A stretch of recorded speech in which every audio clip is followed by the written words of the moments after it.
สบายดีพี่น้องสบายดีเบิดสุขุสุขคนพี่น้องเลยพอกันตอน15 นาฬิกากว่าๆนี่แหละบรรยากาศทุ่งไร่ทุ่งนายามแล้งพี่น้องเลยนี่ก็สิเดินทางไปส่งตัวดินให้คูโน่เนาะเพิ่นอยากจะดีซื้อให้คูโน่แต่กำลังจะเดินทางเพราะว่าเพิ่นอยู่ไกลเด้คูโน่ใกล้ๆบ้านโนนเขียนทางก็จะสิเกี่ยวๆจักหน่อยพี่น้องเลยเดินทางนำกันสิกลับมาแต่งานดองแหละแล้วก็มาหลอกส่งตัวดินเพราะว่าเพิ่นอยากจะดีเพิ่นซื้อแล้วเราก็ต้องส่งข่าวส่ง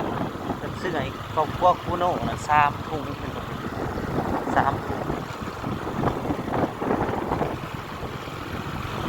3 ถุงกับขอบคุณผู้ใหญ่ใจดีหลายๆ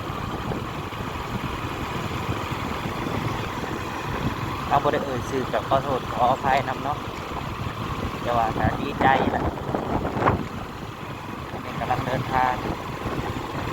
แค่นี้ทางเปี่ยวเลย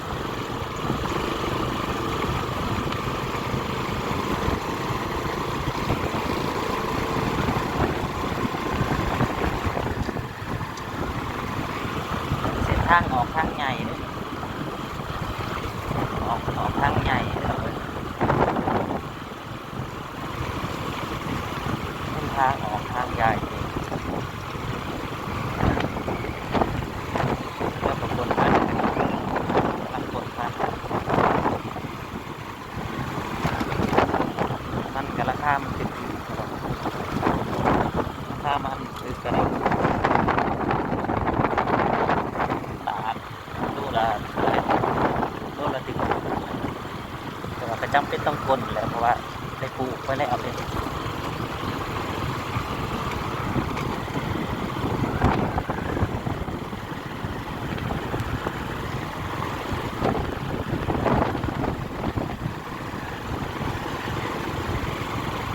ทางนี้มัน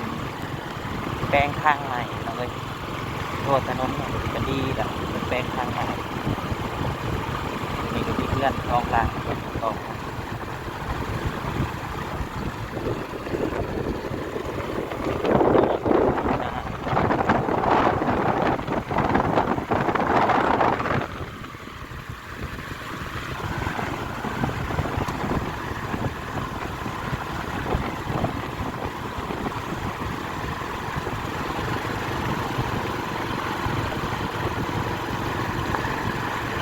ไอ้งอม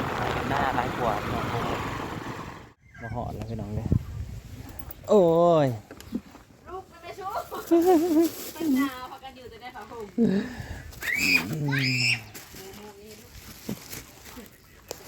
ดื้ออยู่บ่สบายดีพี่น้อง ดื้ออยู่บ่ได้ฮะบ่ให้ว่าวเลยปันไดทันว่านะว้ายสุดยอดคุณยาย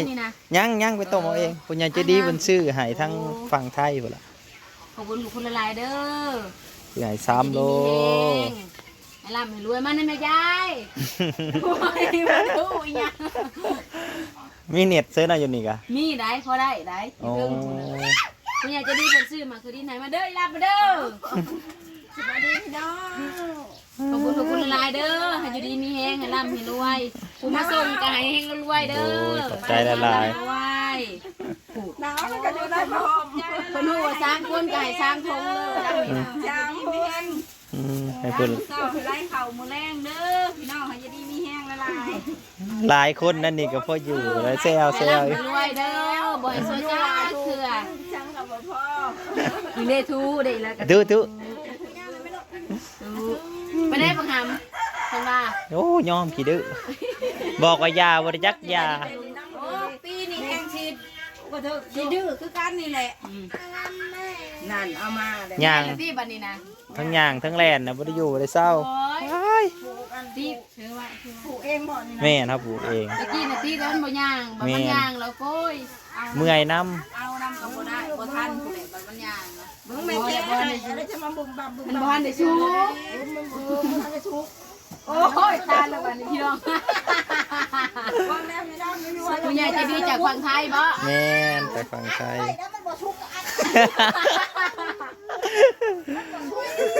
มีแต่ผู้ใหญ่แล้วมันบ่ชุกจนแม่ ไปดังไฟต้มลูก ต้มจะพาลูกต้มจะพามาทุก มันวันสุกดาวปลูกในสายดาวเอง เขาปลูกในไฮนาเด้ครับ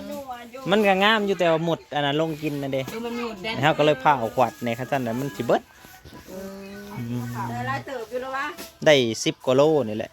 ปลูก3 คู่ มันเป็นดินทรายบ่ แม่นาดินทรายจ้าจ้า แกน่าตะกานะบ่ แม่นเอาใส่ฝุ่นขิงว่าธรรมดาหั่นใส่ปุ๋ยน้อยนึงบ่ได้ใส่หลายเมื่อก็ทำกับพี่น้องเอ้ยหนาวๆมื้อนี้โอ้ย เพราะว่าน้องคนพอดนะ ตกแรงมากเพราะว่าบุ่มบุ่มบุ่มว่านี่ผลแล้วแหละก็กลับมาเพื่อนมาหน้าคือเก่าพี่น้องเอ้ยเด็กๆก็ไม่เท่ากับพักกันค้นเฟืองอยู่พูนเลยเนาะโอ้ค้นเฟืองแซวๆอยู่พุ่นละเพราะว่าค้นเฟืองออกสิอ้อมหัวเลยพักกันอยู่พุ่นละแซวๆอยู่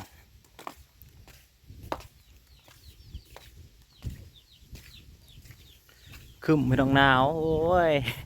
อากาศเมื่อวานนี่ร้อนโจนสิเปื่อยมาแล้วพอกลับมาหนาวอีกคนอ้าวคือเป็นจังสี่ล่ะอากาศแบบนี้ก็บ่ไหว้กันแหละห่างกายเฮาดิตีมันปรับน้ำบ่ทันเนาะไปเบิ่งเด็กๆก่อนพี่น้องเอ้ยว่าเด็กๆนี่ก็ท่านว่าบ่อยู่ก็ยิ่งเงียบๆแน่แล้วแต่ก็ยังว่าท่านว่าน้อยอยู่ท่านว่าน้อยอยู่บ้านบ้านพ่อใหญ่แม่ใหญ่มาควงเขาไก่สิพ่อกินเลยได้พี่น้องเอ้ยหมูไก่สิพ่อกินเลยไก่สิพ่อกินแล้วไก่สิพ่อกินแล้วอีกประมาณทิศหรือทิศป้ายอาจสิพ่อกินได้นี่ผู้ว่าเป็ดเขาขบออกมาขึ้นนี่ก็คือแบบว่าเขาจอดรถจับเป็ดเลยนะเลยวันตื่นมากลูกมากกับบท่านเขาไปก่อนแล้วนับเป็ดก่อนอยู่นี่3 4 5 6 7 8 9 10 11 12 13 14เป็ด14 โตแสดงว่าคันโมเห็นเขาเอาไปคืนนี้เบิ่งก่อนมันคือบ่ครบละเป็ดนะไปทางใดล่ะเป็ด15 โตคือว่า3 4 5 6 7 8 9 10 6 7 8 9เสียอีกหัวจักและเบิ่งเป็ดนี่แต่เก่ามันก็มาครบไปแล้วเห็นเขาจอดรถอยู่เมื่อคืนนี่ออกมานำพทันพอกลางคืนน่ะนอนเดี๋ยวแถวนี้เป็ดนะไงนอนกองอยู่แถวนี้ถามทำไมก่อนเป็ดเรือจักโตกันนี่มันเสียตัวนึงเดี๋ย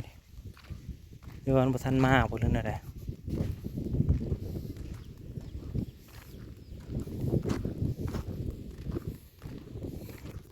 ล่าสุดเป็ดเสียอีกแล้วพี่น้องเอ้ย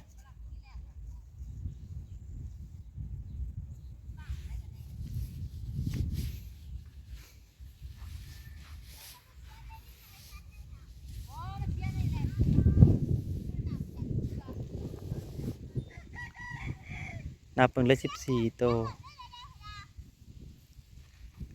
มานับเพิ่งไว้ล่าสุดเสียอีหลีพี่น้องเอ้ยตัวหนึ่งเขาจับเอาไปเลยเมื่อคืนมันนอนแคมหัวแคมทางเลย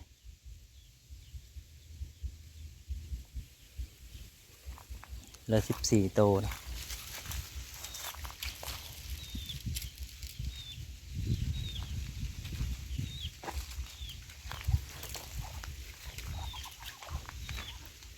พังเบิ่งคำครับมันบุกขึ้นมากแสดงว่ามันเสียอีหลีคิดว่าอยู่เมื่อคืนนี่นั่นเขาออกมาพอทันเขาก็เอาไปอีหลีไปทำเท่าแมวแบบ15 โตเป็ดนะเหลือแต่14 โตนะ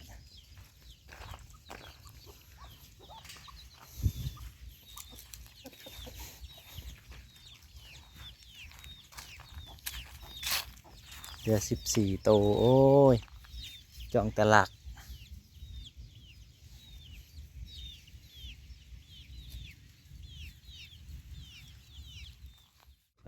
เขาไปหลี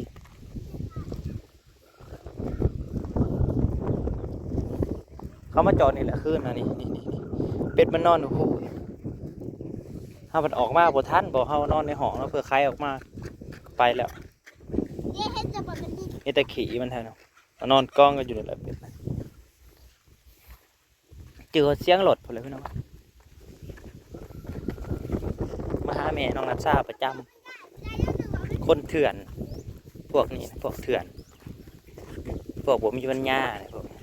หาหลักหาเล่มจะได้มาเลยหลักกันอีหยังก็ถือจับเท่าได้เถื่อหลักไก่กับสารพัด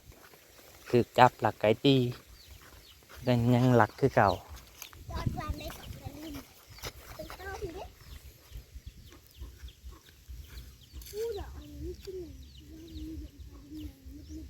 เสียไปสิตัวนึง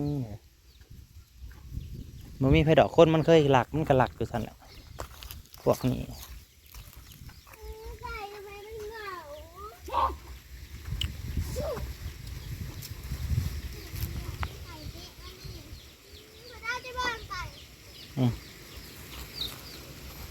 เป็น15เลย14จะเขาจะเอาตัวใดแล้ว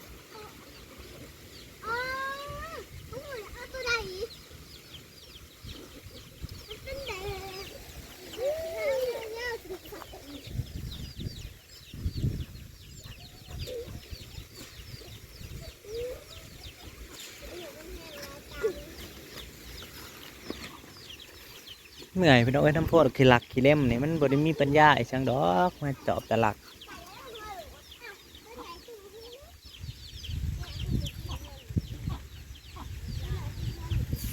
พอกันใหม่พี่น้องเอ้ยขอบคุณอะไรที่เขามาหับส้มเนาะ